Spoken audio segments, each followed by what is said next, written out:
Colour काम 5-6 दिवस आधी मंडळाचे जेवढे आहेत ना तेवढे ते 4 दिवस आधी कलर काम होते. 2 दिवस बी अजून आदल्या दिवशी करू शकतो.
माझं नाव अनिता सुरेश भांडे. व्यवसाय कधीपासून? मी माझं लग्न झाल्यापासून चालू केलेलं आहे. काय काय काम करता? मी पूर्ण काम करू शकते. डोळे का शाडूचे गणपती बनवू शकते. सगळं रंगकाम सगळं येते मला. घरातले किती जण? मी घरातले 6 जण काम करतो. काय वाटतं गणपती बनवल्यानंतर काय थोडंसं गणपती मूर्ती बनवल्यानंतर स्वतःचा काय आत्मिक आनंद? छान वाटते ना गणपतीचं काम केलेलं. आपल्याला देवाची मूर्ती घडते. प्रत्येकाला पूजाला मान मिळतो. गणपती घेऊन जातात ते आमच्याकडं चांगलं वाटते. आमच्या घरात आले गणपती बाप्पा ते आमच्याकडून घेऊन जातात. खूप छान वाटते आम्हाला. गणपतीची सेवा आम्ही करतो. गणपती सोबत गौरी लक्ष्मीचे मुकुट वगैरे आपण पण करते. विकते ना. पण ते पण विकते. महालक्ष्मी आता ती खेळणी आणली. ती खेळणी पण मी विकते. नाव काय? आपण गणपती भांगेंच्याकडे गणपती पाहताय. गणपती पाहण्याला खरेदी करण्यासाठी काय वाटतं? इथल्या आकर्षक मूर्त्या वगैरे भेटल्या काय? मी नेहमीसाठी यांच्या आजोबापासून गणपती खरेदी करते आणि मला खूप आवडतं गणपती यांचे. त्यांचे शुभशुभ वगैरे व्यवस्थित असतात सगळ्या आणि नवीन नवीन पण त्यांनी दरवर्षी बदलून मूर्ती करतात. खूप छान करतात मूर्ती सगळ्या आणि नेहमीसाठी मी यांच्याकडून खरेदी करतो. माझं नाव ओंकार सुरेश भांगे, राहणार धाराशिव.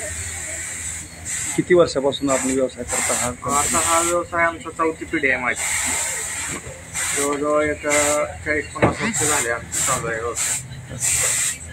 काय सध्या म्हणजे गणपतीची ज्या मूर्ती बनवण्यात चालू आहे त्याचे काम कुठपर्यंत आले, कुठल्या स्टेजला आहे आता? आता अंतिम टप्प्यात काम चालू आहे. कस्टमर व्यापारी आहेत आमच्याकडे 40-45 व्यापारी झालेत. ते आता घेऊन जातील. एक राखी पौर्णिमा झाल्यावर चालू होते न्यायला. आंध्र प्रदेशात चालू आहे माल न्यायला, घेऊन जातात. कलर झालेत, बऱ्यापैकी कलर झालेत, बाकी आहेत काही. ते 2 गाड्यात 3 गाड्यात न्यायचे माल. साधारण कुठल्या कुठल्या राज्यामध्ये आणि आपल्या महाराष्ट्रामधल्या कुठल्या कुठल्या जिल्ह्यामधून मागणी असते आपल्या मूर्तीला? राज्यामध्ये तर महाराष्ट्र, कर्नाटक, आंध्र प्रदेश आणि महाराष्ट्रात भरपूर ठिकाणी माल जातो. प्रत्येक जिल्ह्यात आपला माल जातो धाराशिवमधून. तुमच्या कुटुंबामधून किती व्यक्ती गणपती मूर्तीचं काम करतात? किंवा आमच्या कुटुंबात आम्ही 6 व्यक्ती आहेत आणि आमचं फॅमिली भरपूर मोठी आहे, भांगे फॅमिली. आमचे सगळे व्यवसाय हेच करतात, गणपतीच व्यवसाय करतात पूर्ण. आंध्र प्रदेशमध्ये आपल्या मूर्तीला मागणी जास्त असण्याचं काय कारण असू शकतं, काय वाटतं? कारण म्हणजे तिकडं कसं आहे, तिकडं एवढा व्यवसाय मोठा नाही करत कोण. आणि इकडली फिनिशिंग आणि कलर काम हे भरपूर चांगल्या प्रमाणात आहे आणि मागणी जास्त आहे. त्यामुळे आम्ही एवढा व्यवसाय मोठा केलेला आहे. साधारण यावर्षी कुठल्या गणपतीला मागणी जास्त आहे किंवा आकर्षकपणा कुठल्या गणपतीचा? या वर्षी कसं आहे, राम मंदिर झाल्यामुळं रामाच्या मूर्तीला मागणी जास्त आहे आणि काही कारणास्तव पण आहे. आणि बाकी काय रेग्युलर लालबागचा राजा वगैरे, दगडूशेठ वगैरे मागणी जास्त आहे, भरपूर आहे.